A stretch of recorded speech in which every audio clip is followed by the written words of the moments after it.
নমস্কার বন্ধুরা, আমাদের 2026-এর এআইটিটি প্র্যাকটিক্যাল এক্সামিনেশন অলরেডি স্টার্টেড হয়ে গেছে এবং আমাদের হাতে রয়েছে এই 2026-এর এক্সাম পেপার, যে পেপারটি বর্তমানে আইটিআই ইলেকট্রিশিয়ান ফার্স্ট ইয়ারদের জন্য এসেছিল।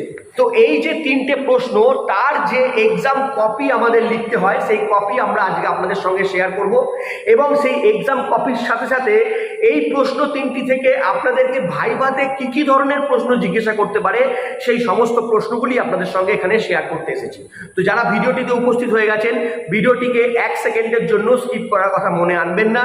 আপনারা যারা প্রথম এই চ্যানেলে এসেছেন তারা চ্যানেলটিকে অবশ্যই সাবস্ক্রাইব করুন, এই ধরনেরই আরও মূল্যবান সমস্ত ভিডিওগুলো নোটিফিকেশনের মাধ্যমে 1 সেকেন্ডে পেয়ে যাওয়ার জন্য। তো চলুন আর কথা না বাড়িয়ে শুরু করবো আমাদের আজকের ভিডিও।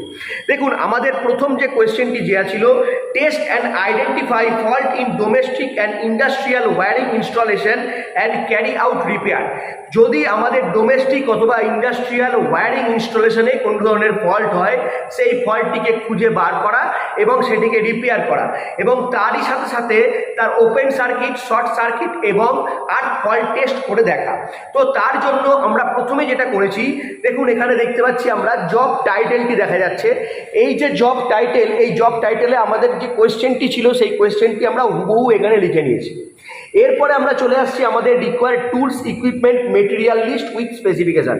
এখানে কি কি ধরনের টুলস আমাদের লাগছে সেই সমস্ত টুলসের একটা লিস্ট আমরা এখানে করেছি, তার স্পেসিফিকেশান লিখেছি, তার কোয়ান্টিটি লিখেছি, সেগুলো পরিমাণে কতগুলো করে লাগছে। এর পরের পাতায় আমরা চলে এসেছি আমাদের সার্কিট ডায়াগ্রাম নিয়ে। দেখুন এখানে আমরা 4 ধরনের টেস্ট করে দেখব। প্রথম টেস্ট হচ্ছে পোলারিটি টেস্ট, তারপরে short circuit test, continuity test এবং আর্ক ফল্ট টেস্ট। এই শর্ট সার্কিট, কন্টিনিউটি এবং আর্ক ফল্ট টেস্ট করার আগে আমাদের যে টেস্টটি করে দেখতে হবে সেটা হচ্ছে পোলারিটি টেস্ট। তাই পরীক্ষার কোয়েশ্চেনে আপনাকে পোলারিটি টেস্ট না বলে দেওয়া থাকলেও আপনাকে কিন্তু এখান থেকে পোলারিটি টেস্ট করে দেখে নিতে হবে। তো তার সম্ভাব্য যে সার্কিট ডায়াগ্রামগুলি আছে সেই ডায়াগ্রামগুলিকে আপনাদেরকে এইভাবেই সার্কিট ডায়াগ্রাম হিসাবে লিখে নিতে হবে। এরপরে আসছি তার প্রসিডিওর। তো এখানে কি কি প্রসিডিওর মেনটেন করে আপনি এই টেস্টগুলো করবেন সেটাকে আপনাকে এখানে লিপিবদ্ধ করতে হবে। এরপরে আসছি ডাটা টেবিল। ডাটা টেবিলে আপনি কি পাবেন যখন আপনি ওপেন সার্কিট টেস্ট করতে যাবেন, যখন আপনি শর্ট সার্কিট টেস্ট করবেন, যখন আপনি আর্ক ফল্ট টেস্ট করবেন, তখন সেখানে সঠিক ডাটা কোনটা, কোন ডাটা হলে আপনি বুঝবেন টেস্টটি সম্পূর্ণ হয়েছে, কি টেস্টের মধ্যে কোন রকমের ফল্ট পাওয়া গেছে, সেই সমস্ত টেবিল কিন্তু আপনাকে এখানে লিখতে হবে। এবং লাস্ট চলে আসছি আমাদের প্রিকশনসে। তো এখানে আপনি কি কি প্রিকশন মেনটেন করেছেন যখন আপনি এই টেস্টটা করবেন। এটা গেল 1 নম্বর কোয়েশ্চেন। 2 নম্বর কোয়েশ্চেন আমরা চলে আসছি। আমাদের 2 নম্বর কোয়েশ্চেন ছিল 216 অ্যাম্পিয়ার অ্যান্ড 26 অ্যাম্পিয়ার সকেটকে পিভিসি কন্ডিউট ওয়্যারিং করতে হবে এবং সার্কিটটা তৈরি করতে হবে। তার জন্য এখানে টুলস এবং ইকুইপমেন্টস আমরা নিয়েছি, কোয়ান্টিটি নিয়েছি এবং তার স্পেসিফিকেশান। 2 নম্বর চলে আসছি আমাদের সার্কিট ডায়াগ্রাম। দেখুন এখানে দুটো 5 অ্যাম্পিয়ার বা 6 অ্যাম্পিয়ার সকেট এবং দুটো 15 অ্যাম্পিয়ারের সকেট আমরা নিয়েছি। তো এখানে দুটো করে সকেট নেওয়া আছে, 4টে সুইচ নেওয়া আছে, একটা আইসিডিপি মেন সুইচ নেওয়া আছে এবং আর্থিং বক্স, এর সঙ্গে আমরা সার্কিটটা ডান করেছি। এরপরে আসছি procedure.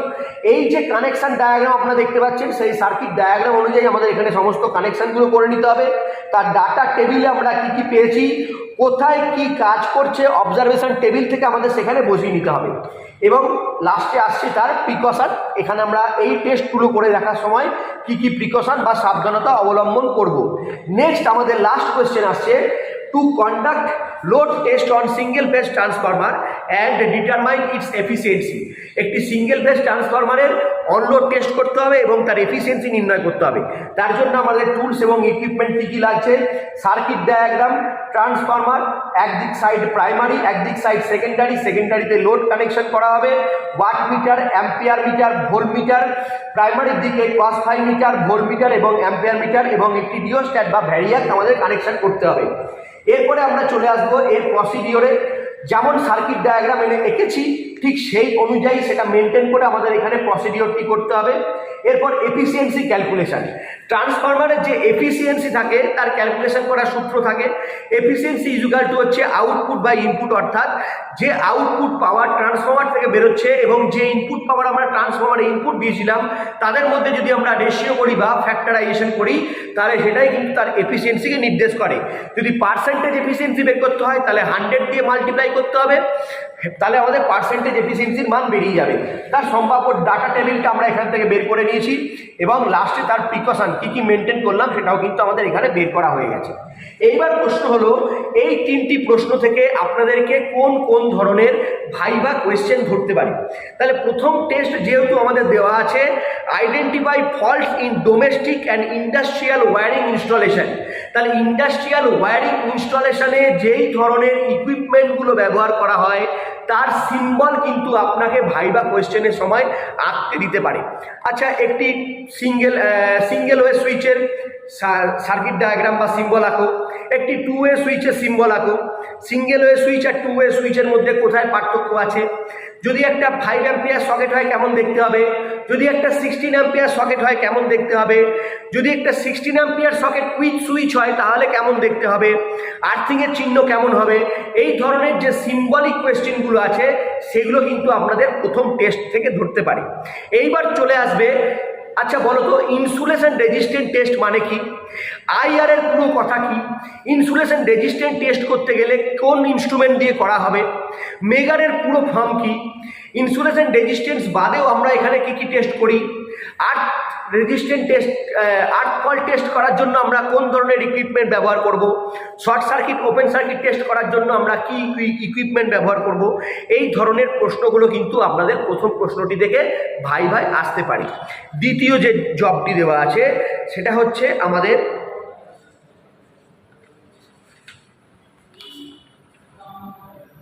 Sixteen ampere and 6 ampere socket.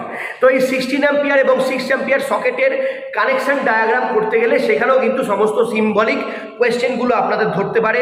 কোনটা সুইচের সিম্বল, কোনটা সুইচ কত রকমের হয়, এসপিএসটি মানে কি, ডিপিএসটি মানে কি, এসপিডিটি মানে কি, তারপর হচ্ছে এসপিটিপি মানে কি, টিপিএসটি মানে কি, টিপিডিটি মানে কি, আইসিডিপির মানে কি, এই সমস্ত সুইচ সম্ভাবিত প্রশ্নগুলো কিন্তু আপনাদের ধরতে পারে।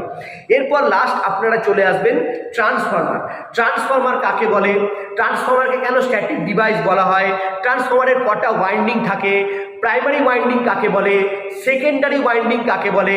কেন এটাকে সেকেন্ডারি ওয়াইন্ডিং বলা হচ্ছে? প্রাইমারি ওয়াইন্ডিং কি হাই ভোল্টেজ সাইড হতে পারে? সেকেন্ডারি সাইড কি লো ভোল্টেজ সাইড হতে পারে? এফিসিয়েন্সির সূত্র কি? ভোল্টেজ রেগুলেশনের সূত্র কি? লোড কি কি এখানে লাগানো যেতে পারে? একটা ট্রান্সফরমারের সঙ্গে যদি আমরা ডিসি সাপ্লাই অ্যাড করি তাহলে ট্রান্সফরমারটি কাজ করবে কিনা?